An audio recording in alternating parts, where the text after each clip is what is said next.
Assalamualaikum warahmatullahi wabarakatuh. Selamat malam pemirsa. Redaksi Aceh TV kembali hadir menjumpai Anda dengan beragam informasi aktual dan merakyat dari Tanah Renjong.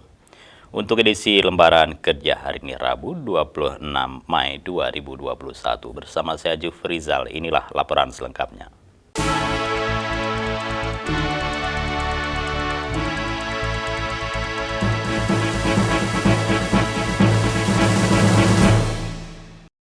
Baiklah pemirsa, kita awali dengan laporan perdana. Saudara, diduga akibat membakar sampah sembarangan, 1 hektar lebih lahan kosong milik warga di Desa Kedematang, Kecamatan Pesangan, Kabupaten Biren terbakar.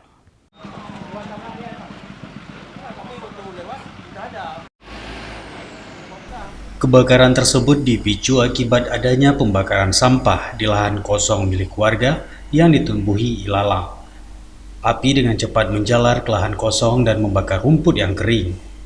Mendapatkan laporan dari warga, 4 unit pemadam kebakaran milik pemerintah Kabupaten Biren dikerahkan ke lokasi untuk memadamkan api. Setelah proses pemadaman selama 1 jam, api berhasil dipadamkan. Murdani, Komandan Regu Damkar Pos Kutablang mengatakan, kebakaran ini diduga berasal dari sisa pembakaran sampah yang membesar karena tiupan angin kencang, sehingga dengan cepat menjalar ke lahan warga. Menurut informasi dari warga yang kita terima, yaitu bakar sampah, yang ototika. Jadi kita terima laporan ada kebakaran, jadi tibanya di lokasi rupanya yang kebakar lahan.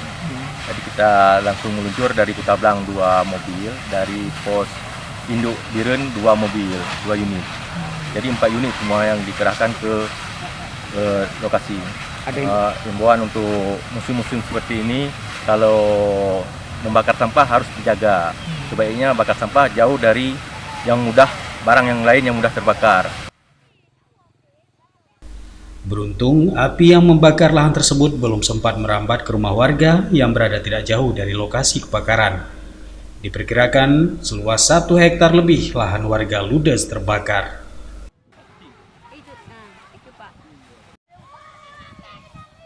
Dari Biren, Tim Liputan Aceh TV melaporkan.